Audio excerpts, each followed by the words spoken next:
Hi, John Asen, Director of Instruction down here at 3D Golf Performance, and we want to talk to you today about the use of today's technology to help coach you and help us coach you along with your own practice sessions, and understand how the professional gets into impact with the path and the face alignments that produce a powerful shot called the draw spin.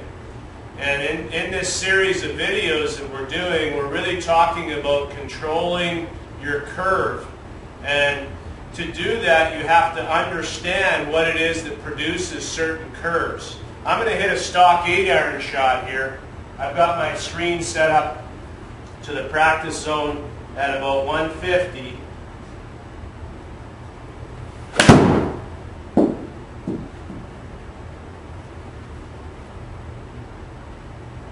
And pretty much painted the line there.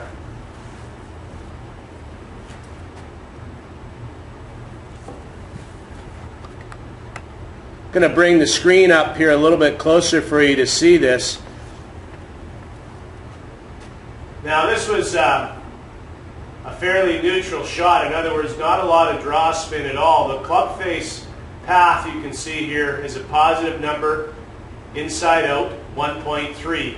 The club face was open, 1.1, so that means the club face was closed, 0.2 to the path. So a very, very small amount of curvature on that one. I hit a draw of 27 RPM. The club head speed of 81 miles an hour carried the ball 145 and a total distance of 150. I would say that that's more of an accident than reality for me, as my shots will tend to have a little bit more curve, maybe a little bit more power, and a little bit more speed. So I'll hit one more here.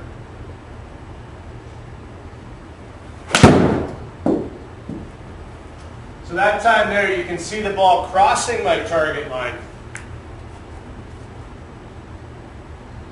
Much further, we can see that it produced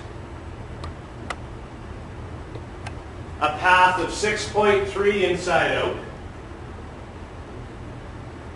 The club face was actually square, 0 to the baseline or the target line, which means the difference between the two is 6.3. So the face was closed 6.3 to the path, producing this draw spin now of 1100 almost, 1087. My club head speed went up a little bit to 87, produced 156 carry distance and 162 total distance.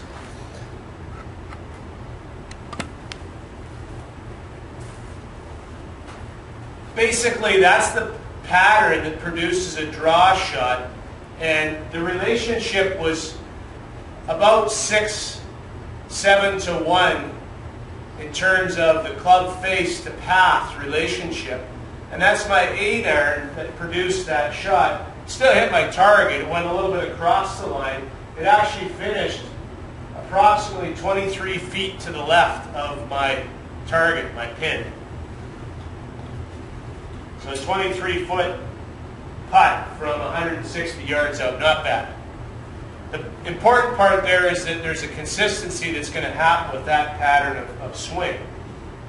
And the relationship of the path traveling to the right and my face, in that case, was basically dead zero. So it's an easy one to kind of figure out that the crisscross here is that the face is closed to that path by 6 degrees. I might want to get those numbers a little bit closer together, and that's obviously what you would start to work on. But the idea being that you need to try to find that somewhat exaggerated difference, particularly for what we see in here, and I'm going to show you next. So this is sort of a typical 8-iron shot for the average player.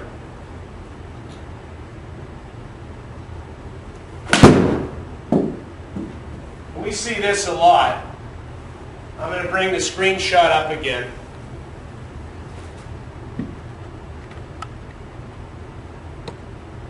So this swing analysis shows us 76 mile an hour swing speed with the face open to the path, 6 degrees. So 76 miles an hour, that's pretty average for the common golfer out there. Only produced 124 total in the air distance, carry distance, and 131. Probably pretty average for an 8-iron for a lot of people. Now this is just going to fool around with the club face and path here a little bit and show you what can happen with a player that has the face open to the path is they tend to travel with the club path more to the left as the club face is open. So in this screenshot here, it really identifies a couple of key things. You can see that now my club face is traveling, when it hits the ball, 5.5 degrees to the right. It's aimed to the right or aligned to the right. And the club path is outside in 3.6. Now this produced fade spin or slice spin of 1182. So basically the exact opposite. Still had 72 mile an hour club head speed, but only produced a shot that traveled 110 yards. So that's the club path traveling this way with the club face pointed to the right. So they're crisscrossing the wrong way. My club path's going this way, and my club face is pointed in the opposite direction to the right. So because we're playing golf a lot of times for the result or our performance, our emotions take over, and we try to make that ball go where we want it to go, which is straight or straighter to our target. Makes sense. What happens is you end up bringing in a whole bunch of more compensations, swing more left, weight transfers back to the right foot to give you room, all kinds of things that you apply in terms of compensations that actually don't solve the problem. The problem being that we need to get you understanding how to get the face and the path relationship through impact correct. The understanding is that most golfers are going to be fighting with the golf club typically right from the beginning of their golf swing. So what we're going to do is we're going to try to show you a drill here called the Fowler drill that allows you to understand that the club head needs to stay in front of the hands, travel up, and then actually come down behind the hands. So you'll see this radical change in the shaft plane with a player like a Ricky Fowler, and maybe like Sergio, the pitcher below that you see in the article that shows you an extreme 20-degree inside-out path with a 10-degree open face, but a 2-to-1 relationship to hit a pretty straight shot. And that's kind of our goal in this whole thing. So the idea here in the Ricky Fowler drill is to get you to feel two things. One is that you're going to try to keep the club head traveling away from you in front of your hands. Your hands are well in, because the opposite would be what we call pop out, and the bent shaft traveling in behind you, causing a lot of rotation around, and then we throw that angle out, and of course that leads to the forced position that we have to do then to hit the golf ball and make the ball travel to where we want it to go. The other way would be somewhat exaggerated but more correct. Club face in front of my hands, up, and then feel that the club face will drop in behind your hands and create this draw shot. So I'm going to try that here for you. So back in front, up, and then feel the behavior of the hands cause that club to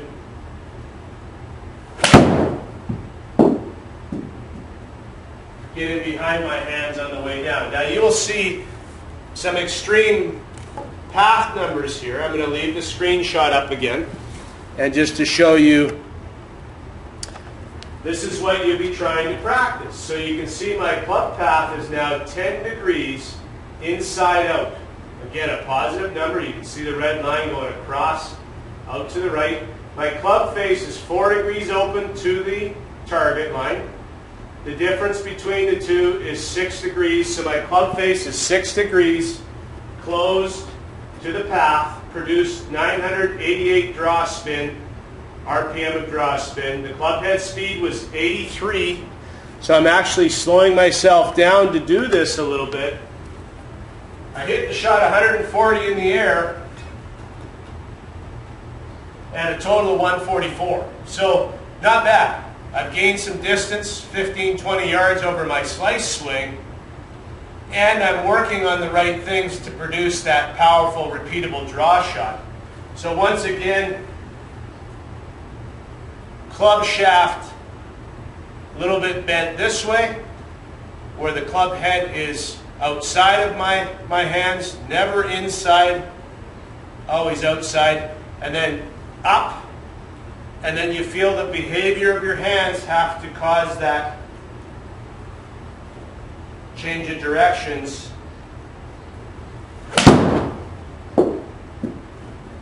And again, a really big curve, and just got back across my line there. 11.5 degrees inside out with a 2 degree open face. Again, you got 9 degrees closed face to the path. Produced a 156 yard shot. I got my power, I got my consistency, I got a draw pattern, and it's effortless.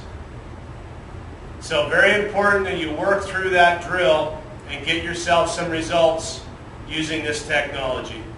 Good luck, and remember, enjoy that hit.